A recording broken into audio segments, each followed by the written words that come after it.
el arco de Tito y la Domus Aurea del divino Nerón. Los judíos evitaron durante mucho tiempo mirar al arco y mucho menos pasar por debajo de él, por despreciar a los romanos que expoliaron el templo de Salomón y robaron la menorá, el sagrado candelabro de los 7 brazos. Tito Flavio Sabino Vespasiano, hijo, alias Tito, fue emperador del Imperio Romano solamente 2 años, desde el 79 hasta el 81 en que murió, a los 42 años. Había sucedido a su homónimo padre, el primer emperador de la dinastía Flavia. A pesar de que su padre, de rango ecuestre, caballero, no era noble de nacimiento, había sabido hacerse un hueco en la corte de Nerón. Fue cónsul y comandante, famoso por sus campañas en Britania y más tarde en Judea, donde sus propias tropas le nombraron emperador y el Senado lo corroboró. Vespasiano resultó ser un emperador a expensas del Senado, campechano, amigo de las bromas y del dinero, porque eso sí, puso impuestos hasta la orina, utilizada por curtidores y lavanderos. Creo que la orina de Hispania era muy apreciada.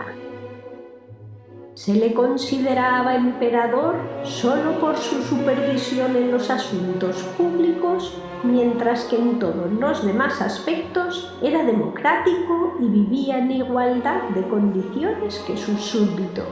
Dion Casiano, Historia Romana. Así que el pequeño Tito, que había gozado de una esmerada educación, tenía entrada en el palacio y era el compañero de juegos de Británico, hijo de Claudio, malogrado heredero del imperio, que murió prematuramente, no sabemos si envenenado por su hermanastro Nerón, según dicen las malas lenguas, o ahogado por su propia lengua en un ataque de epilepsia. El caso es que Nerón, otro personaje envilecido por la historia, fue el último emperador de la dinastía Julio-Claudia. ¡Qué gran artista muere conmigo! Famoso por perseguir a los cristianos, ridiculizado por la historia y al que se le achaca incluso el asesinato de su propia madre, Agripina. Tito alcanzó la fama siendo comandante a las órdenes de su padre en la campaña de Judea, conquistando Jerusalén, donde destruyó y saqueó el templo de Salomón. A decir verdad, se cuenta que él mismo había dado órdenes expresas de que no se destruyera el templo, pero sus soldados borrachos de victoria lo saquearon y prendieron fuego. Así que Tito, el celebérrimo Tito, ha pasado a la historia como el saqueador de Jerusalén y este arco del triunfo da fe de ello. Tito, en verdad, fue un emperador carismático y, a mi entender, populista, cuya filosofía para tener contento al pueblo era pan y circo.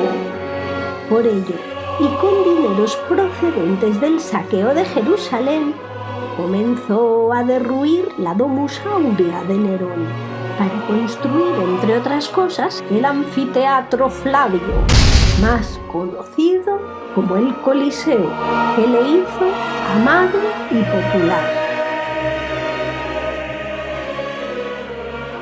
En el interior del Coliseo había un epígrafe tallado en piedra en el que se podía leer: el emperador Vespasiano César Augusto erigió el nuevo anfiteatro con el producto del botín.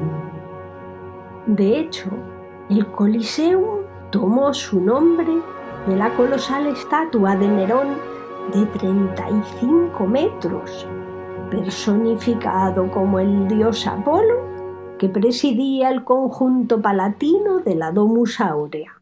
Una pena que todas estas maravillas se construyeran sobre los cimientos del divino imperio de Nerón, al que Plinio el Viejo llamó veneno del mundo, y el Senado votó, damnatio memoriae, que consistía en borrar su memoria, destruir archivos, arquitectura, estatuas y todo lo que le pudiese honrar.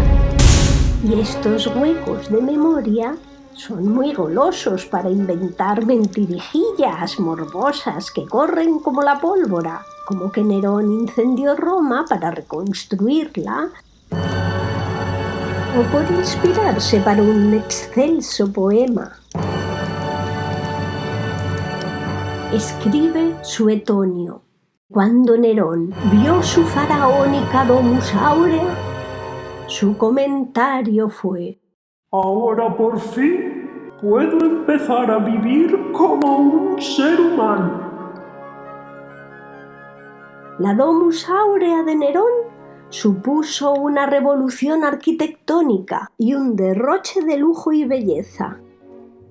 Construida sobre la colina del Opio, en el centro de Roma, salones con magníficas bóvedas, cúpulas decoradas con grotescos y mosaicos, fuentes interiores llamadas ninfeos, que daban frescor y luz a las estancias revestidas de mármol y piedras preciosas.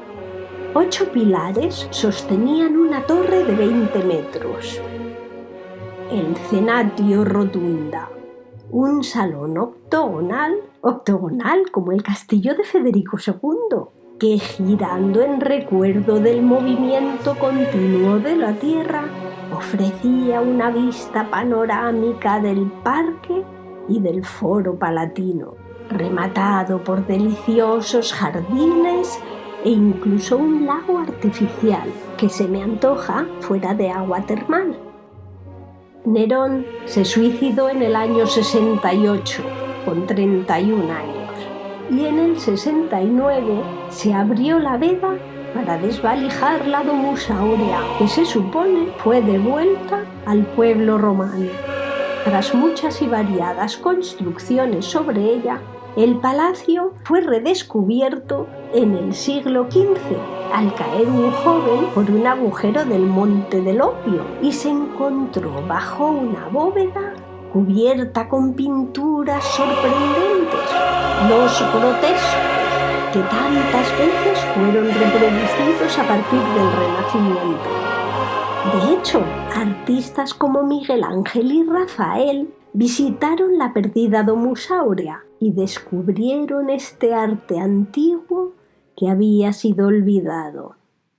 Y volviendo al botín expoliado en el templo de Salomón, en verdad dio para mucho, porque a la muerte de Tito, su hermano Domiciano, tercero y último emperador de la dinastía Flavia, le construyó en plena vía sacra de Roma, dicen que a cuenta del mismo Saco, un arco de 15,4 metros de altura, al que hoy conocemos como el Arco de Tito, el más antiguo de los arcos de triunfo que se conservan. El Arco de Tito se restauró en 1821 con mármol travertino para diferenciar las partes originales de las restauradas, y compartiendo el triunfo añadieron esta inscripción: monumento notable en términos de religión y arte, que se había debilitado por su antigüedad. Pío VII, sumo pontífice, ordenó que se reforzara y preservara en el año 24 de su sagrado gobierno. El Arco de Tito, donde personajes reales y mitológicos ensalzan su victoria contra los judíos, está dividido en 3 cuerpos. El cuerpo inferior es como un doble podium, en el que se apoya el segundo cuerpo. 2 vastos pilares decorados con vanos cerrados y rematados por columnas de orden compuesto. Sobre ellos, la bóveda de cañón que forma el arco, cuyo interior, llamado intrados, está decorado con casetones. Decoran las jambas, donde se apoya el arco, unos magníficos relieves que representan la entrada triunfal de Tito y su tropa, aludiendo a las hazañas, más bien al saqueo del templo de Salomón. Los legionarios romanos cargan orgullosos al son de las trompetas de Jericó los tesoros saqueados. Destaca la menorá, el candelabro judío que ha servido de inspiración a pinturas, obras de teatro o al coro de los esclavos en el Nabucco de Verdi, que los italianos llevan en el corazón y reclaman como himno nacional. En el arco, el emperador Tito deificado, sobre un águila, alegoría de Júpiter y de Roma. El alma del emperador asciende al cielo desde las llamas de su pira funeraria. 2 victorias aladas coronan de laurel al emperador. Remata un tercer cuerpo donde el friso cincelado dedica, agradece y conmemora los logros y triunfos de Tito. El Senado y el pueblo de Roma al divino Tito Vespasiano, hijo del divino Vespasiano Augusto. Cuenta, cuenta.